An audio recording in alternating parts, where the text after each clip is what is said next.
I don't know if I could tell you the capital of one. Capital of I take Washington, D.C. Of the United States. I think so. Oh, Hi, everybody. in yours. Hi. Ha But- I just said hi. And they said hi back. Yeah. I said hi too, I just want to acknowledge. Everybody was like, that's swear.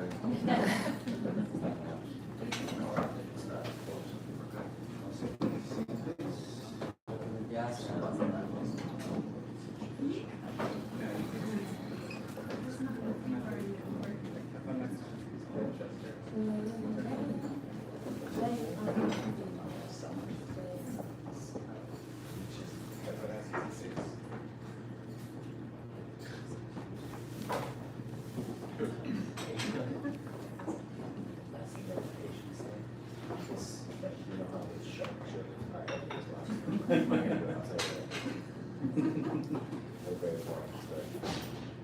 Are we ready to go? Alright. Hi everyone and welcome to Coffee with Creators, hosted by Nespresso. Today we're talking about human capital. And I'm going to start with talking to Mark, the director. Please tell us what you really had in mind when you set out to make this film and a little bit about what it is. What it is? Well, human capital is the story of two families. There's various perspectives. It begins with a hit and run, and we come to learn how that opens up a storybook for us. And then we follow the lives of a middle-class real estate broker, a wealthy woman who's married to a hedge fund owner, and the real estate broker's daughter, played by Maya Hawke. And all of the lives intersect. They all share an evening at a banquet, and we get to come and understand what brought them all there and how they react to certain events that I will not reveal yet after that banquet that night. So it's a movie that's also about class, separation of American class, and humanity, capitalism, love. Thank you for explaining that to us. I know the film hasn't premiered yet, so that's really helpful. Peter, I wondered what brought you to the role of Quinn. He's kind of almost this Shakespearean character in that he's full of this darkness. He represents this kind of almost sociopathic search for money without conscience. But he's also miserable in his marriage, and we see his vulnerability in his relationship with his son. What stood out to you about the role? What made you want to do this? I felt like it was the country I was living in. I mean, I live in a wealthy area of the country. I know lots of wealthy people. Our president's a wealthy person. I feel like we live in a kleptocracy. So I get interested in that and repulsed by it. I guess my repulsion leads to my interest. And so I want to understand something. I acted.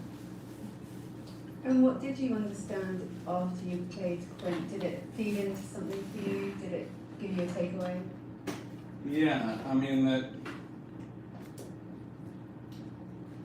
money doesn't make you happier, but it's certainly a good start, sort of thing. I mean,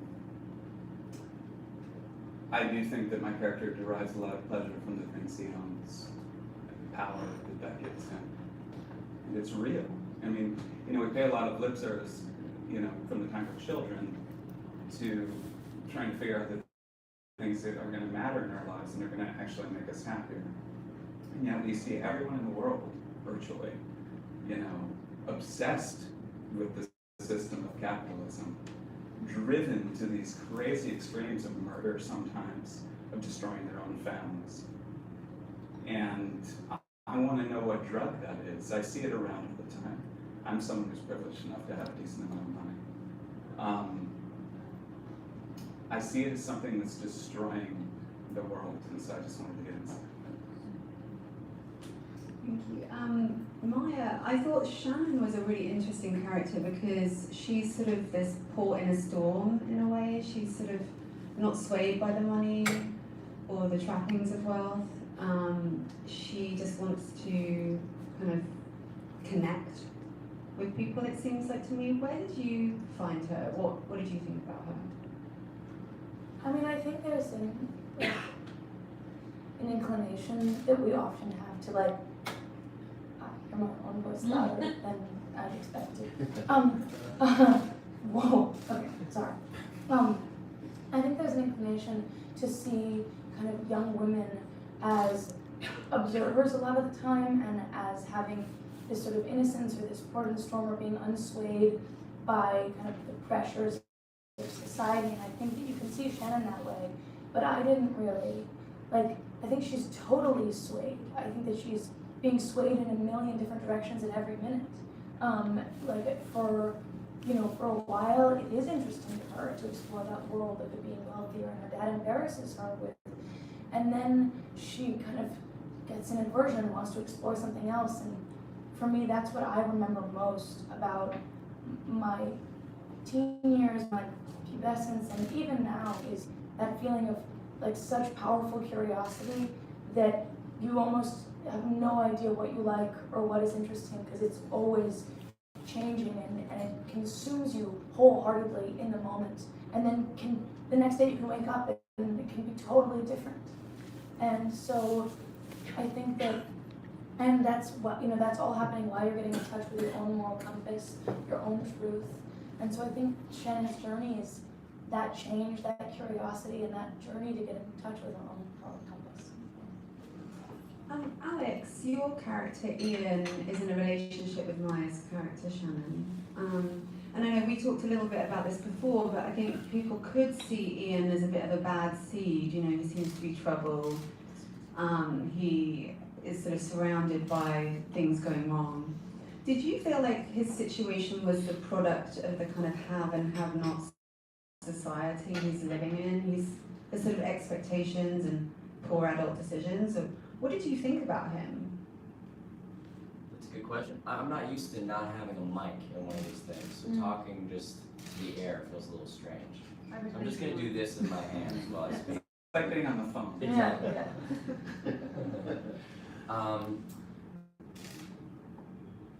Yeah, well, I guess I never really think about my actions in terms of other people and the circumstances I'm in. I'd say maybe Ian's circumstances are more a series of things that maybe walls he's built up because of things he feels and things he's done. I don't really think he blames his economic class for his rage or his. I don't really think he blames the world for his bad luck or anything, but I think he more blames himself for being so fragile or something. We talked about this a lot, how I think, in the book and in the Italian movie, there's a lot of details about where this character comes from and his really hard circumstances of being in prison, and all these different things that play into why he's at such a loss to surviving in normal society. But I think at the core of it, it's something about feeling brokenhearted by the world or something, and feeling very boy-like and very fragile and vulnerable. And some people embrace that and live their whole lives, kind of like open-faced sandwiches or something. And instead, he chooses to block himself off as much as he can until, and he kind of enjoys it. I think he's fallen into it. He likes being this opaque thing. It attracts women, it attracts people to him. They want to impress him. I found that Maya's character speaks when he doesn't speak, and I love taking like long pauses in the scenes and seeing how it was sort of filled up with other stuff, which is not often what you get to do in life or in movies. So that was fun to be a jerk. But then in those moments when something terrible happens and he cracks open, you see that is all, it's all facade, being that closed off, and there's so much rage and pent-up aggression and fragility, and he's crying and screaming, and he's like a little boy throwing a tantrum, and he's just holding on to his chaos for dear life and kind of tucking it into his stomach. And I just found that really interesting. I don't know if I answered your question even a little bit, or You even did. like in a fragmented way, but that's what I have to say about them. And I wanted to wear an eyebrow piercing for a long time, so this gave me an opportunity to do that, which hurt a lot. That's what got him attached. That's what got him attached. Mark was like, "Hey, I want to do this." I was See like, the script and He was like, "You can pierce your your eyebrow," and I was like, "Okay." That was for keep real? talking. It was for real? Yeah, it was real. What do you think I am? Yeah, it was real.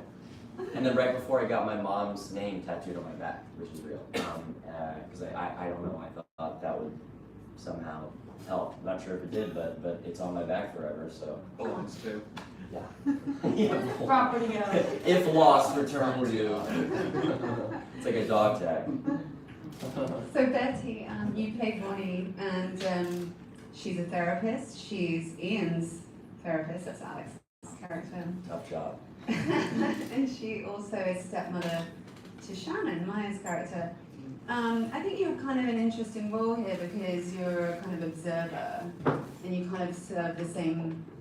You're kind of doing the same thing the audience is doing in some ways. You're kind of seeing the chaos and just standing back and observing and not really sticking your oar into the action. And we get the sense that she's thinking a lot of things. What was your take on her? Well, my take on her was that she seemed like someone who's highly empathetic and is a bit of a bleeding heart. And where do I start? I think with entering into this family, this single father raising a young woman, that can be probably challenging, and she sees that as, she sees a need there for him to have a female presence and a nurturing woman in his life for both him and for his daughter. So, but I also think, and it's not fully said on screen, but I think when you're in a movie about social class, socioeconomic climbing, there is this interesting dynamic created when you have a young black woman, very attractive young black woman. Thank you. And who's married to an older white man. I mean, that, you can say, oh, well, there's love there, of course, but maybe subconsciously there's something else there, and maybe there's a bit of socioeconomic climbing. I don't know, I don't want to say too much, and it's not said in the film, but yeah, I think she's, I don't know what else to follow that with. That's good, thank you. It's hard, because you work on this thing and you get to know them so well, and if they become personal enough, it almost becomes, I don't know about you guys, but it almost becomes hard to talk about them in terms of like what they are, because they kind of are like, I don't know, some amalgamation of different emotions that were pulled out of you in those days, and so it kind of becomes something else. Then it's like hard to talk about. I don't know how you guys feel. It's almost easier to talk about. Well, when you give a script to an actor, you hope that they find something personal that they have to explore for themselves. And you may not know the actor in advance, so the script is almost like a letter to their heart, and you hope that it connects with them. And I felt like that's what ended up happening with all of them, is that we all sat down and met because each of them wanted to explore that character for personal reasons. A letter to their heart, that's just amazing. I met Peter yesterday, by the way. Or today. What? I met Peter today. You never shared a scene. We never shared a scene. So it's crazy. I Yeah. saw the other peeps a lot, but this is the first time. He's a great, handsome dude. Taught me a lot about farming. So Peter, actually I was going to ask you next. There's an amazing scene where Quinn, I don't want to give away too much of what happens, but leaves character Drew, who has invested in your hedge fund, and you have to break very bad news to him. And in that moment I was sweating just watching it, because the tension is unreal, and you have this kind of impassive, implacable. It's the only way to deliver bad news, isn't it? Well, I was wondering what you felt about Quinn then. Do you think I felt like that, I was the most compassionate deliverer of bad news that I could possibly be. I do think I bear some responsibility in terms of why we're standing here, obviously. But I think if you're someone that is in that business, you have to get rid of some of your empathy. Otherwise, I mean, you're making money for people, you're losing money for people, you're losing a lot of money for people sometimes. And I'm sure that happens often enough, so that if every time you went through it, we'd be like a surgeon who breaks down in tears every time an operation doesn't go well. You know, so I consider myself a surgeon in that scene on some level. I also consider myself someone who's like, talk about money and happiness, but I do think the way that money makes him happy is because maybe he's not able to express love to the people around him in any other way that's meaningful. I mean, it's not like I'm an ogre, but I'm not like a big huggy person. And maybe this is the way I express love. And maybe no amount of it, of spending on them, letting, you know, saying, yeah, buy a theater, buy this, buy that, do whatever you want. The freedoms and excessive life I'm giving them to me is a sign of my love. And it's just gone completely haywire. I mean, I even look at Donald Trump sometimes and I think, like, he's got all those children lined up next to him. They're going to be, you know, president, the next president, the president after that one, the president after that one, the president after that one. The dynasty is laid out in front of us. And I think, like, that's what he wants. You know, he wants this, like, each of them to be as great as he is. And it's about greatness, and that's the way that the love is expressed. And that's a very empathic way of looking at it, but that's the way I feel. And you all must be orange. All of them. All must be orange. Yeah. No, I certainly got that.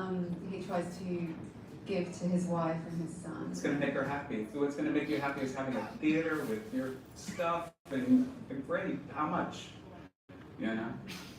It's a really interesting take on where we're at this time in society and what's expected of men too, I think. Well, I do think that I spend a decent amount of each year cut off from digital things on some level, as my manager who's here will tell you. And I do think that this stuff really does get between us just as much as it divides us. On the other hand, you know, if you're an activist, you need one of these, you know, but I think that on a personal level, it's created a pretty big rift that's a very serious thing.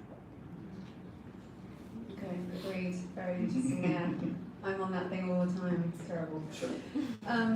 So Mark, I Yeah, wondered. you're an activist. I wish that were true. Mark, I know, you know, originally this was an American book and then it became an Italian film. What's interesting, and we were talking about this a little bit earlier, is what has changed and has not changed in those intervening years since it was written. The book is 10 years old now. There's been the Italian adaptation to a film, and the themes applied there, and now by bringing it back to where it was originally set, and I having the opportunity to do this movie here in the US, where I'm from, and I grew up around New York, so I knew this terrain, I knew this range of kind of people, is that 10 years later, these themes still exist, the separation of class. And in the movie, which is told in 3 chapters, what I fell in love with the script on one level was that the form of the film is part of the meaning of it, that each of the class systems that are explored are their own chapter. And within that, I think it also sort of expresses how it's hard for a wealthy person to maybe speak to a middle class person and relate, and the same going the other way. And so the separation of chapters sort of divides us. Their points of view, you know, and you get to totally see it from that person's point of view and this person's point of view. Yeah. So. So, and as movies are empathy machines, you know, you get to dive into Liev Schreiber's story and then Marissa's and then Maya's and how they view these overlapping characters that are in all of their lives from the way they see it. And I think those themes still exist as they probably did in the original book. Okay, so we talked a lot about Blue, White, Red, Kieslowski movies that were 3 movies that kind of told the same story in a different way, and it's not necessarily about perspectives, but I remember Mark and I, because I got the script really early, because we did another film together, and he sent it to me and he said, you know, watch these 3 movies, and I remember watching those movies and never being able to feel 3 different ways about a similar story, even though they're different, quote unquote. That I like that they provide these totally different experiences about the same experience, and I guess that was really big for me. I know it's kind of neither here nor there, but I want to say that's a good template for what you're going to watch. It's one of those colors movies. I also was really interested in kind of, not only are we seeing the same events through different lenses in this film, but we're also looking at very different themes across the film. So we're looking at adolescence and kind of the trials of trying to please your elders and failing, and that's a huge part of this film. And there's a really really intense scene between your character, Alex, and yours, Maya, where it gets quite physical in terms of it's quite violent. And can you talk a little bit about how you planned that scene, and also the fact that I felt watching it that Ian's motivation was not to be aggressive or violent. He was angry at himself, it felt like. I think that's really overwhelming. I think that's really good. I think that the moment of that scene is really not directed rage or intention to hurt. I think it's explosive emotion and passion and fear. And I think that, you know, the way that the scene unfolded was very natural. And Alex came in full of feeling and readiness to allow for that moment to unfold. And I think that often also applies to kind of maybe some themes that are only vaguely touched on in this movie, but about collateral damage. Or maybe that's a lot of both movies, but I don't know.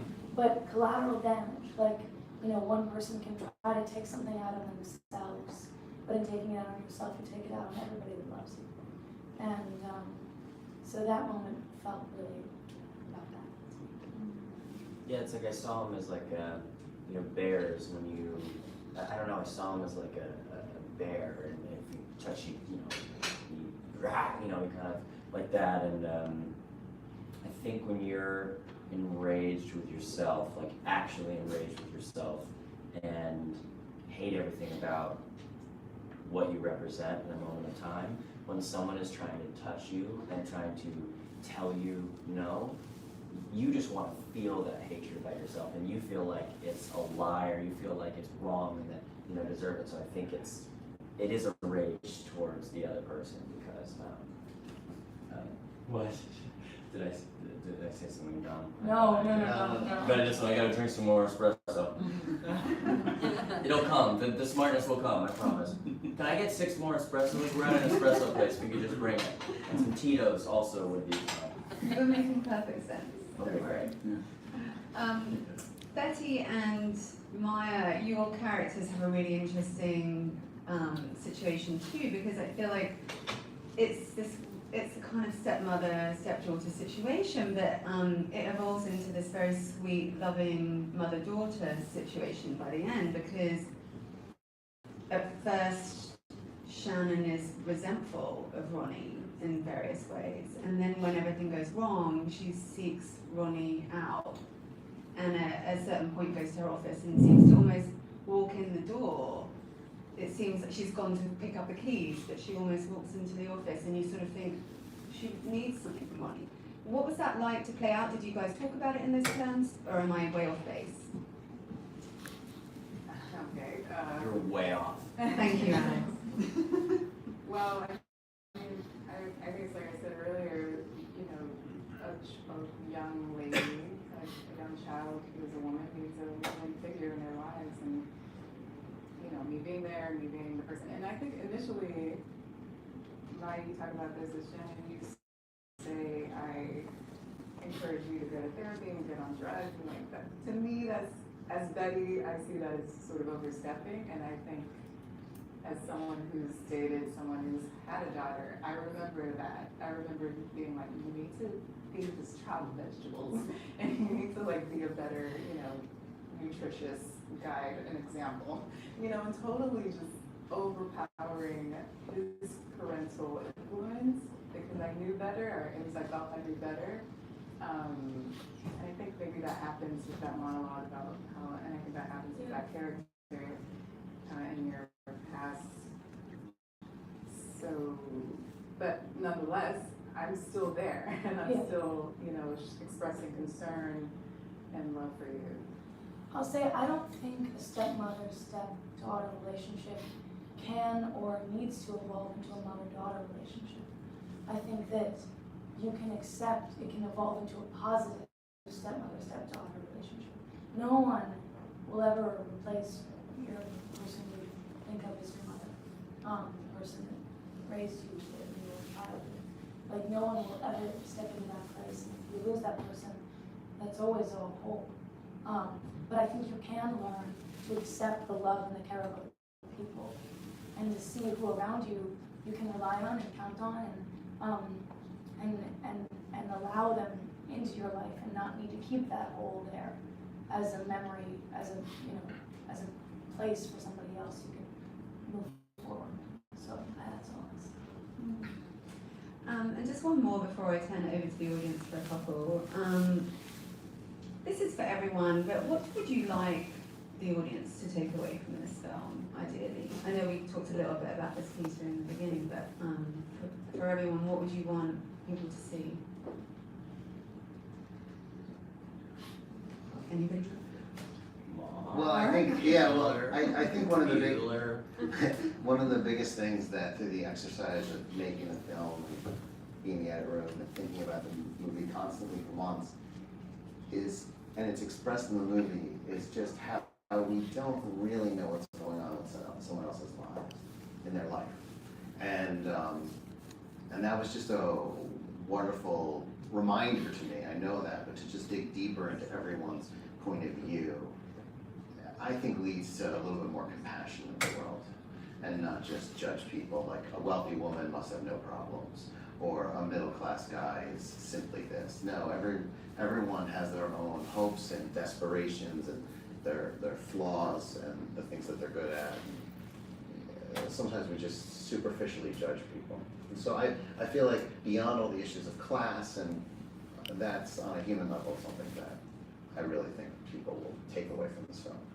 And that's what I loved doing the interview with you yesterday, because the way you talked about it was in such a delicate, empathetic way. And I think it frustrates me if people look at these characters and paint them in broad strokes in terms of their mind, because, in this moment in time, like Peter was saying, and Maya said probably more eloquently than I'm going to say it, but it feels like in this time we're super divided and quick to make these rash assumptions about people. I think if you can try and understand Leo's position in the movie, if you can try and understand like Ian's position in the movie, why he's the way that he is, and maybe if we don't show every bit of backstory, assuming that maybe he became this way through heartbreak, and if we can just try your best to not go, oh, that person's this person, that person, let the movie unfold and let the decisions be made later. Just try and watch the people and not do those quick judgment things, because I think that's something we've gotten really into, and like having these like 7-second vines, all these different things where it's like quick, like just watch the movie, and at the very end you can have an opinion, but I just try and hold off. That would be my very weird. Very bossy to the audience. Very bossy. Don't you Very dare make an controlling. opinion. Siri had something to say for a minute. Yeah, Siri was. She's like, I am judging. What if I just said, hey Siri right now? Hey Siri. Hey girl. Maybe Alex is in Not here out as there, well. yeah. Very well. So now we're going to have a couple quick audience questions. Anybody have anything to ask? You in the white t-shirt. Hi, I was wondering, either as like an actor, a writer, or a director, what makes a great storyteller and what makes a great story? What makes a great story? think we're all trying to figure that out every time. You see your way through it. I just want something connects with you personally. It's hard to know. One that asks as many questions as it answers.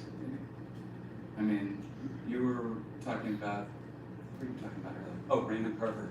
Yeah. And I started thinking about things. We were talking about the movie Shortcuts. And there's a writer who, when you finished his short stories, you'd be like, in a different place, but it also certainly not the end of that question. I like that, just gets people kind of refreshed on the things that are important to think about. You know, if an audience member is different at the end of the story than they were at the beginning, I think you've sort of succeeded. If you've changed and hopefully enlightened someone in some way that's not didactic, but just emotional, I think that's a successful story.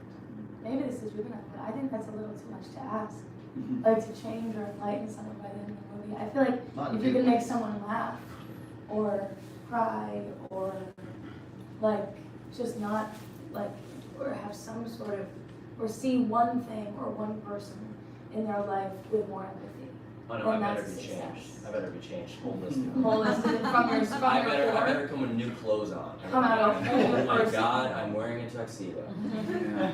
Well, I think that both what you're saying can be one, because if someone's laughing and they've had a really crappy day, at the end of the day they want to turn on some mindless, They're changed. romance. I love Makes it. them laugh, then they, That was like me when I started Yeah. pink pants today. I was having a rough morning and then I started pink pants and I went, I can do it today. Day and I are gonna have a good day. I love it when you said about Raymond Carver, and also we're talking about like Heart Crane and like Ruki Murakami and like these awesome authors who can do these short stories that tell really like holistic, fully fledged out visions, I guess, and that's what I love about this movie. I feel like all three stories stand alone as something really interesting. And movies like Shortcuts and Magnolia and those things, they work really well with all those different stories, but they do get to intercut, so you get to revisit. Where this movie, it's like, I feel like you have a concentrated period of time with these characters, and so, you better nail it, and I'm really proud to work with these guys and girls. And is there another question? Anyone? Right there. Hi guys, I have a question for you. I want to know what's the best piece of advice that your parents have given you? That is an interesting, good question. I will say, I don't know about you, but it's difficult to remember any one kernel of wisdom your parents give you. Like, you spend so much time with them and they talk so much all the time, and to be able to sort of spoon out one kernel is... Oh, I said one earlier today. We were talking You did? with somebody. Yeah, I said my dad said, when I was buying a house for the first time, he said, would you pitch a tent there? And like, That's a great piece of... I had gone camping with him a lot as a kid, and it was always like, is it south facing? Is there a water source? Is it gonna flood? Is it gonna be dry? Is it gonna be, and I thought, right, that was very helpful. I'd recommend that to everyone. Solid. My parents told me not to talk to strangers, so I really haven't said much to Peter yet.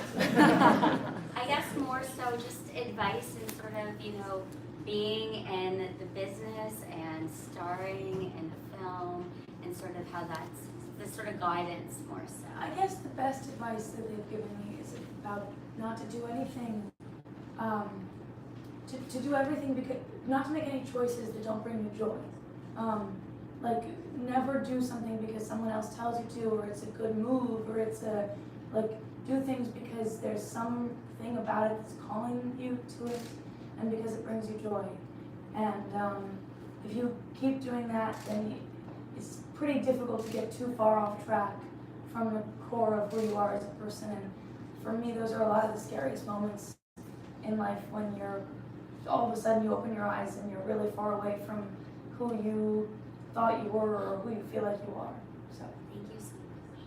thanks for asking. I think that's all we've got time for, and I just want to thank you all for coming and for making this wonderful film. And I urge all of you to see it as soon as you can. It's Thank you great, so love much. it. Thank you so much.